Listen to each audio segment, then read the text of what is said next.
Hey, you, it's so good to see you. And I'm talking to you individually. This is a personal greetings, not to everyone, but to you personally. I just want you to know God's got a blessing for you. And it isn't just today, it's every day. And He's entitled it with your name on it. The thing is, we often don't exactly know what it looks like, and we get scared and we feel that He has overlooked us. But that's impossible. For God knows you. He knows you in particular, and He knows what you need. And the best thing that you can do is to trust Him with your life. Hey, it's good to be here. It's good to be together. It's good to be present. It's good to be alive in this day and age.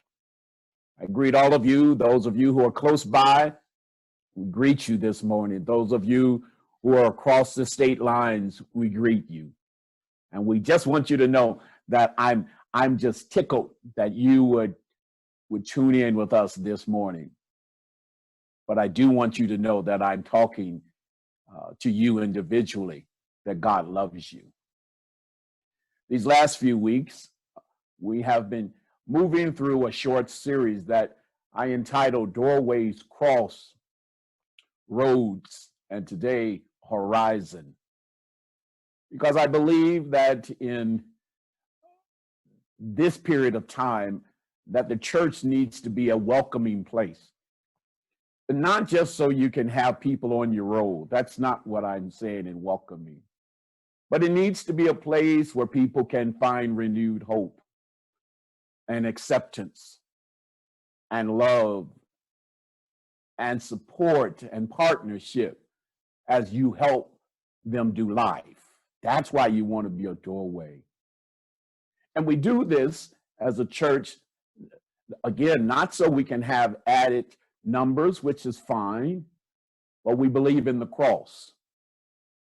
The cross. I will say this, and I hope it becomes a part of your definition. The cross actually saves us. But it is through the cross that our lives are shaped. So the cross should shape our lives, not only save our lives. Last week, we talked about the different roads that people will walk on. And not all roads will be the same. You won't travel the same road as maybe your neighbor. And maybe your son or daughter, they may not walk down your particular road. But just know that there is a road that God has established for us, that when the road takes us to a dead-end street, we can always go back home on that same road. And then today we want to look at horizons. What does that look like? What's on my and your horizon? I'm going to be looking at the last couple of chapters in the book of Isaiah.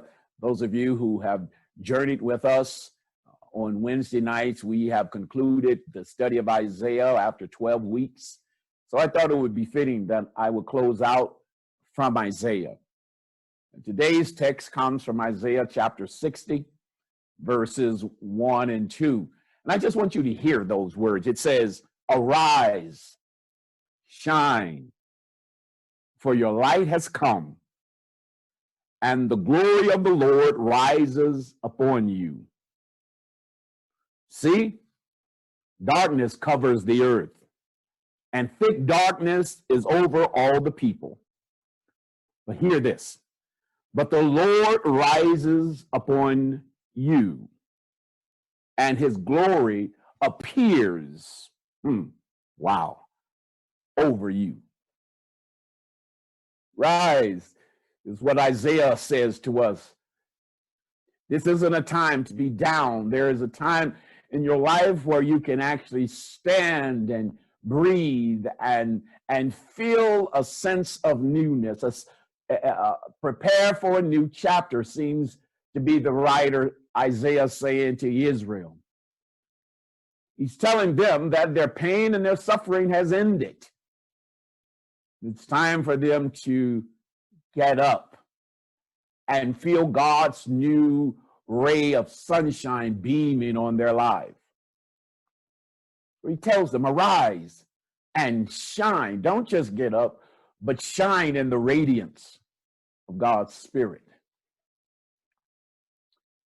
We found in studying the book of Isaiah that it was a prophetic book. It was a book that declares from Isaiah a prophecy, one about Israel and a prophecy about the Messiah. Isaiah writes that a time has come when God will allow our decisions, or Israel's decisions, to compromise his full relationship with them. Their choices and their attitudes would bring them into great hardship and eventually into imprisonment and exile in Babylon. That's was part of Isaiah's prophecy. It's going to happen. Your choices, those things that you would not let go, those things will bring about consequences. And for many, those consequences will not be what you wanted to believe or God would allow.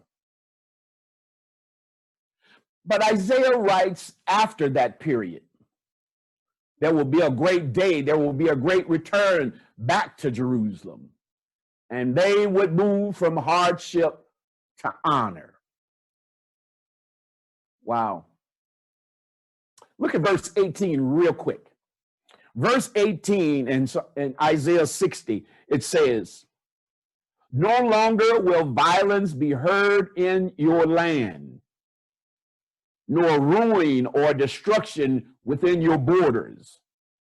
But you will call your walls salvation and your gates praise. Wow. No longer will violence be heard in the streets. No longer will destruction come around you. The prophecy says a time will come when this is totally eradicated. Your life will be perfect. All of chapter 60, it talks about what it's going to look like in perfection, what it's going to look like in the New Jerusalem, how it will be when everything is created and returned back to the place where Adam and Eve had experience in the Garden of Eden, how this will be amazing. And people will find great honor because he says, because God will shine on you. And when God shines on us, brothers and sisters, there is something so transforming. There is something so protective. There is something so renewed in us that the world's challenges cease to really be of any value.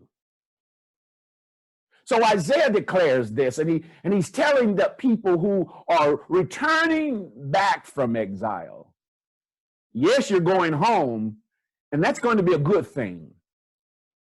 But he says, but there is another city that you need to anticipate. There's another city that's going to trump your city as it is today. There's a new city he's talking about.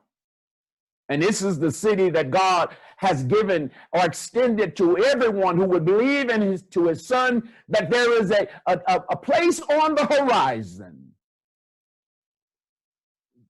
that all of us should look forward to and even anticipate living and going and being a part of. It is much greater.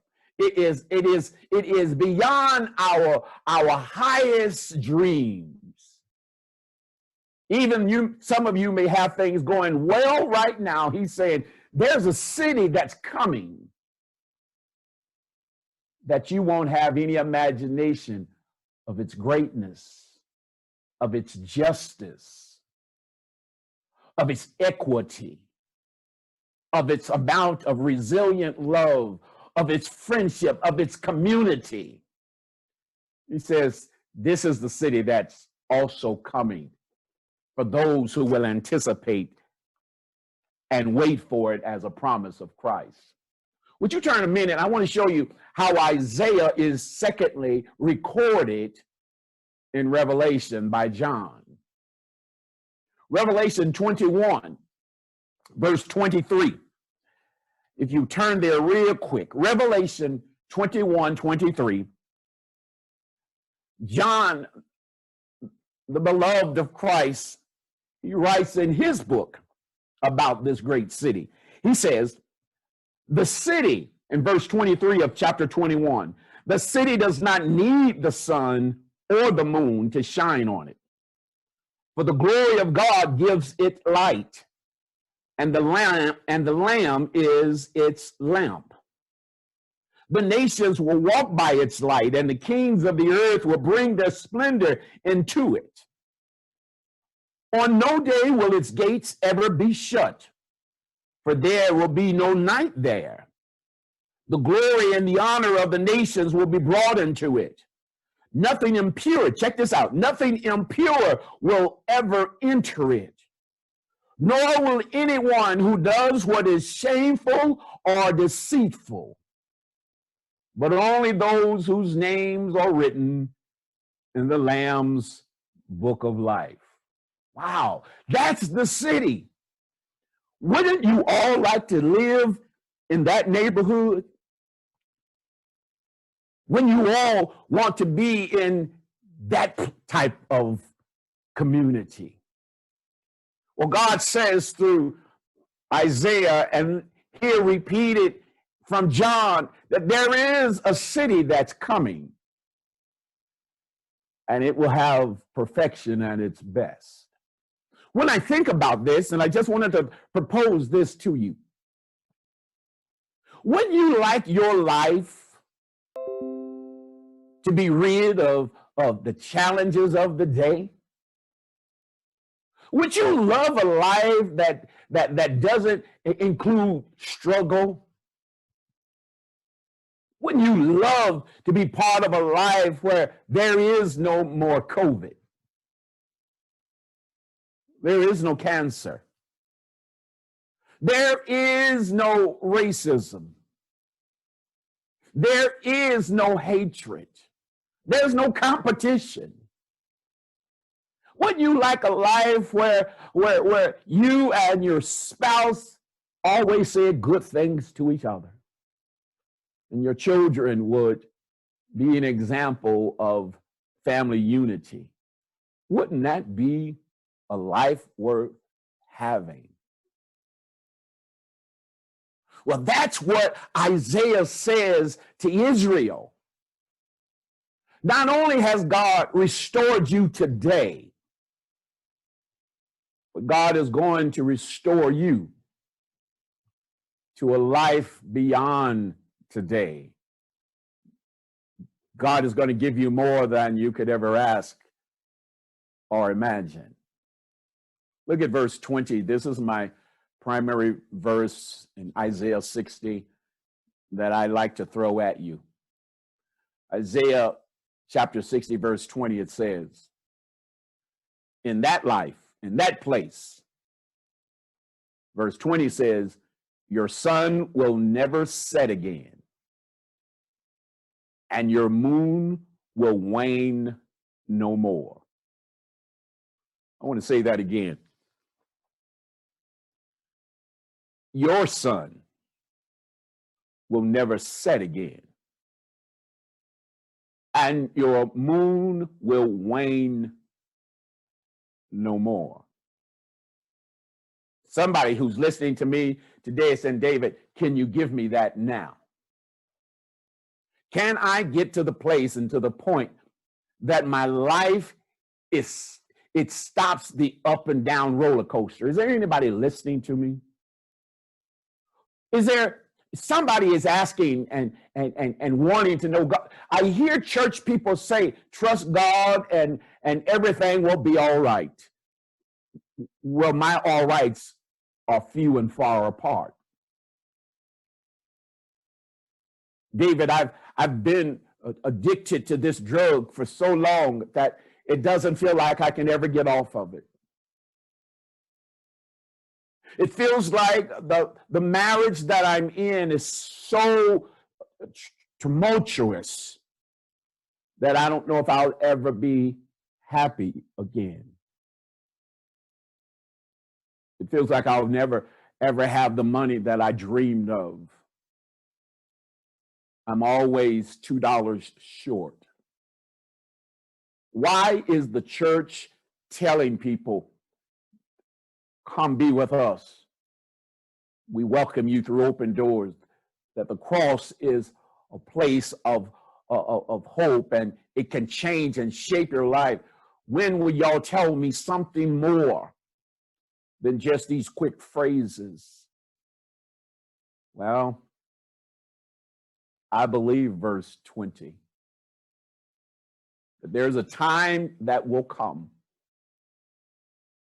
when your sun will never set again. For many of us, many people you know, it seems like their life is one continuous sunset, not a sunrise. But it's as though the clock is ticking and everything that they want and feel that they should have, that it's not happening. It must be the closing of their lives. But somehow Isaiah says in chapter 60 that there's a day and appointment in time when your sun will never set again. And your moon will wane no more.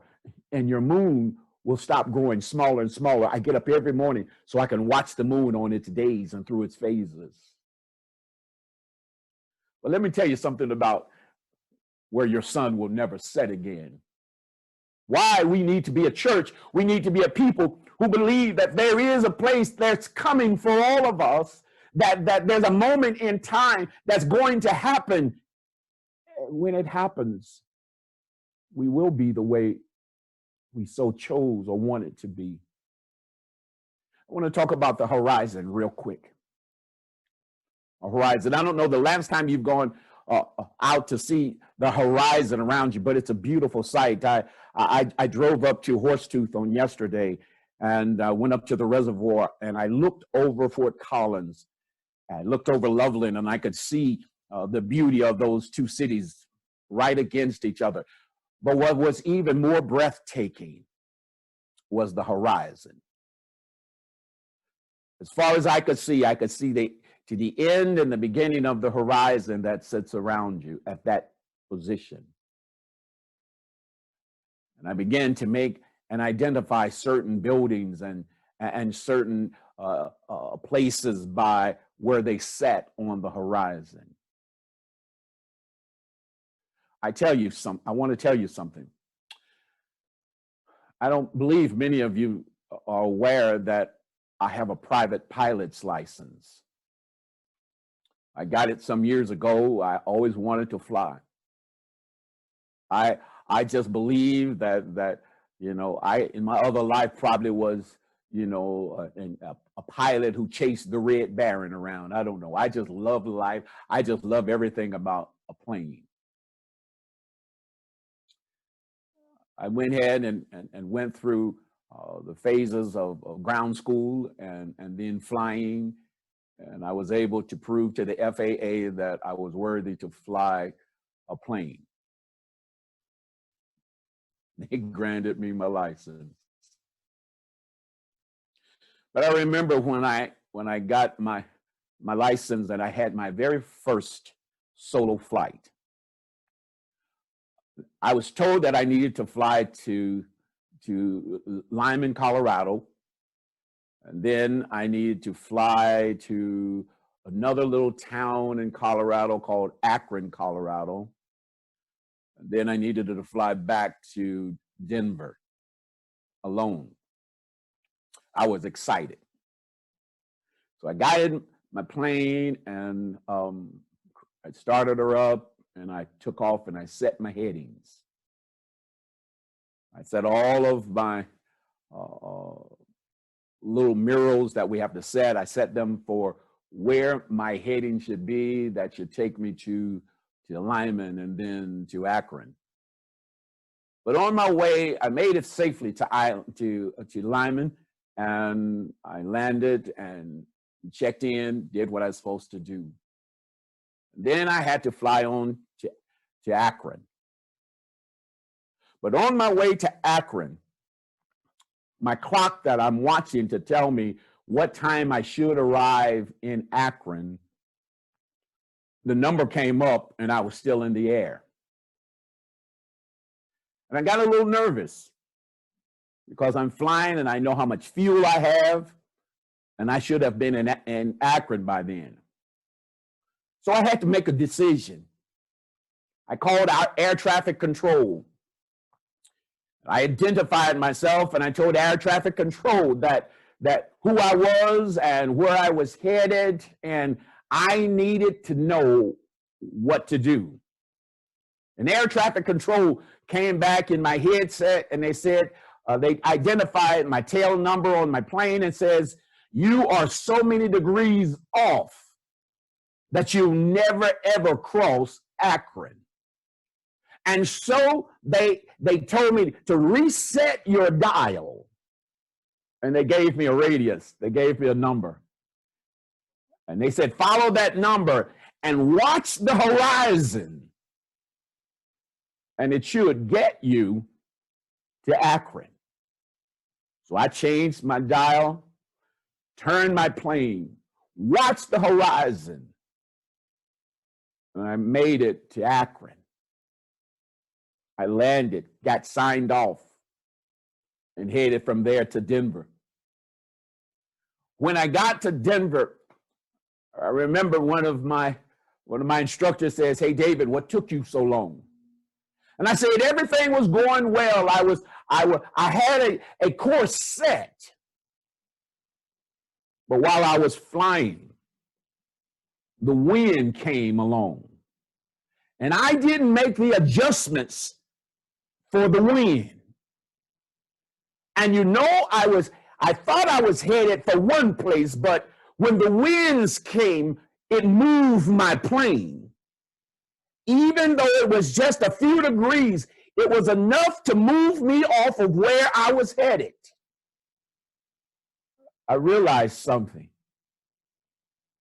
Today I'll tell you, many of you probably need to reset your compasses for where you're headed. And you probably need to watch the horizon. You see, the winds of life are constantly blowing us. They're constantly attacking us. But they can be so ever so gentle, you don't even know where they're pushing you. And you won't know until time has so quickly passed, and then you'll say, why am I not at this vantage point? It's because life has blown you. And I recommend everybody listening to me this morning, you might need to call God, our air traffic controller, and tell him, I'm not going where I thought I was. And he may tell you, turn back, turn toward. But I guarantee he'll tell you to look at your horizon. What do you see in front of you? What is it that you are pointed to? Many of you are just aimlessly going through and just imitating. We said this on last Wednesday. We have this attitude that I'll tell you that I'm with God, but my life says different. I'll tell you that means that you're drifting. Would you turn to Hebrews, and I'll hurry and I'll close this. Hebrews chapter 11. Go to Hebrews 11 and go down to the 11th verse. Let me tell you just a quick synopsis of men and women who says, we put our setting on the horizon and we're not going to let anything change. Look at Hebrews chapter 11, verse 11. It says, verse 11, by faith, Abraham, even though he was past age and Sarah herself was barren, was enabled to become a father because he considered him faithful who had made the promise. And so from this one man, and he as good as dead, came descendants as numerous as the stars in the sky, as countless as the sand on the seashore. Look at verse 13. All these people were still living by faith when they died. If you read the earlier parts of Hebrews 11, it will call them by name, but they all walk by faith. But it says here in 13, it says, all these people were still living by faith when they died. I need you to know, sometimes what you think is going to be better for your life may not happen in this life. For some of you saying, well, I came aboard with faith with God that I would get everything I wanted, that God would answer me and give me what. That's not your purpose. He says, they did not receive the things promised. They only saw them and welcomed them from a distance. My friends, I say, I submit to you, they saw the horizon and they kept going toward their horizon. That's why they knew I might gain it in this life, but if not, I'll gain it in the next. It says, and they admitted that they were aliens and strangers on earth. People who saw such things show that they are looking for a country of their own. If they had been thinking of the country that they had left, they would have had opportunity to return. Instead, check this out, they were longing for a better country, a heavenly one. Therefore, God is not ashamed to be called their God, for he has prepared a city for them. They knew something that you got to know today. That you live between two cities. Hear me. Many of you want God to bless you only in this city, only in this life. That's not the fullness of God. See, three things God has done for you and to you, according to Hebrews and according to Isaiah. Isaiah says God has prepared a place for you. He says then, if that is so, then you need to be committed to trust God's promises in your life. My brothers and sisters, the winds of life are always blowing. They're always pulling at us. They're always pushing us, just like my plane was being pushed. And I thought for sure I was headed to my destination. But until I were able to contact air traffic control, I found out that I was not on a airway that would lead me where I thought I was headed. Somebody here, your life is being blown right now. But instead of you making a promise with God, I want you to tell yourself, I'm going to stop promising God to fix my stuff so I will follow God. I'm going to follow God and trust him to fix my stuff. I hope you got that. I'm not following God. I don't want things first and then say, God, I want you to bless my stuff. For some of you, that's the life you've been living. I come back to God in these brokenness of my life, and I say, hey, God, I'm now back. So God, fix my life. And when you fix it, I'm gone. My brothers, my sisters, God is smarter than that. You've got to be committed to, I came to God just as I was, weary, wounded, and sad. I found in him a resting place, and he has made me glad. See, I came to God wounded. And it's in that woundedness that I began to find my substance in God. Not I found my place in God that you would fix me, but that you would accept me. I'm afraid that what I'm seeing is that people are trying to find a relationship with God based on fixing my broken things, or the things that I want versus I want to be accepted by you. Secondly, I want you to learn today that you've got to learn how to be balanced between two worlds. This is the biggest one, I think. You and so many others believe I either have to be all invested in the life to come or all vested in this life. No, you got to learn how to walk through both of them. You live in two worlds. And even the world that you're in now is not your permanent home. You might not think about this, but it's true. So many times in our hurry, so many times we get caught up in the grinds of the day. Last year grinded us. Last year pressed us. Last year challenged us. And many of us became so caught in last year that we didn't see God's promise of his ability to save. And so we bought the world's definition. How bad things are. How tough things are. My brothers and sisters, you live in two worlds. I live in two worlds. I live in this world that this body has to be a part of. There's some days things work out. There's some days things do not work out. There's some days I'm up on top of the mountain, and then there's some days where the mountain is riding me down. And I don't look to God and say, hey, where did you fail me? God reminds me, David, you're in between the now and the not yet. But y'all got to wake up. We got to wake up. We got to tell ourselves, we're like that little piece of candy. We're now and we're later. We live in the now and we also live in the later. Finally, heaven is not a fairy tale. It's not a joke. And I didn't want to finish up this quick series just trying to make people feel good. But until you can grab in your spirit that you live between two worlds, you live in a world that has racism, it has hate, it has greed, it has competition, it has jealousy.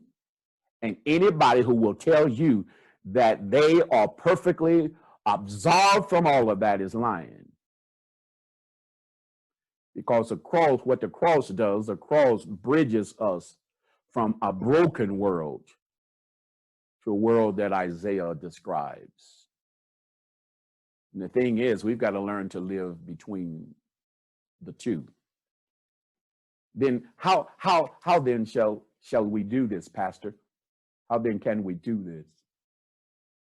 My word to you is very simple this morning. You got to stay looking at the horizon. Because the moment that you look down, you fall, you trip, you see only your immediate world. And so many of us have invested so deeply in our right now that we are not aware of our not yet. There's some things you and I are going to experience. I love my ancestors when my ancestors were in the fields and working on plantations.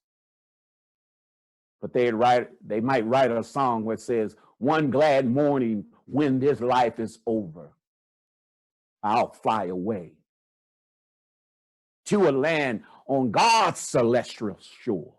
They knew that they were caught between two worlds. They had to exist in this one, but they knew that this one was not the conclusion. Heaven is no fairy tale, my brothers and sisters. It's not something you just get at the end. It's a way of life now. I challenge you to keep renewing your relationship with God. And it may not fix your momentary affliction. Let me just be honest with you. But what you can gain is every day I draw closer and closer in faith with my God. Maybe the problem or the challenge for most of us today is we don't have a true relationship or a deep relationship with God. We have more of a relationship with God. You fix stuff for me. I declare to you and promote to you that the God who will allow your life not to have any more sunsets, is a God who's inviting you to be closer and deeper and learning more about him. You see, when the pandemic started, we all decided we needed to pray. But when the pandemic went on and we found out we ain't dying, we stopped praying. When we found out we still had jobs, we stopped praying. When we found out that our families were fine, other people's families are dying, we stopped praying. I want you to know today, we don't serve a God who is delirious. God wants us to be in total trust with him, just like they were in Hebrews. For these all work through faith, not yet receiving the prize, but they saw it afar off into the horizon. They knew we may not get all vaccinated and all saved, but there's a life that we're going to have that's much better than this. See, until you can live in both worlds, you'll never be at peace. If anyone says when they become president or when they become this or that the world is going to finally come into its own, that's not true. Sickness and death are part of this world, but it's not our end story. I close with this poem that it turned to a song. It says these words: turn your eyes upon Jesus. Look full in his wonderful face, and the things of earth will grow strangely dim in the light of his glory and grace. My challenge to you is, what are the winds of life doing to you? Are you so busy looking around you and your immediate that you have no plans for your future? And when things don't go the way you want them today, you declare all is lost. I want you to know there's nowhere to live. That's no way to live. Because we live in two worlds. One that says now and one that says not yet. But in both of them, we are called to be in right relationship with God, seeking him daily, walking with him daily, asking him, Lord, if you find anything in me that should not be taken out.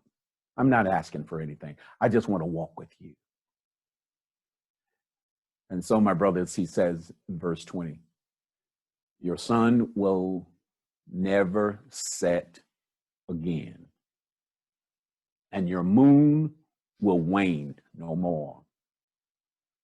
That's because I'm aware of where I'm headed. But I'm living in this world, but I know where I'm headed. Is somebody here? I know where I'm headed, and that's to be eternally with my God. But I'm also living with that eternal God now. Not for what I can get, but for who he is. And that should be enough to bring us through this life and the life to come. Amen.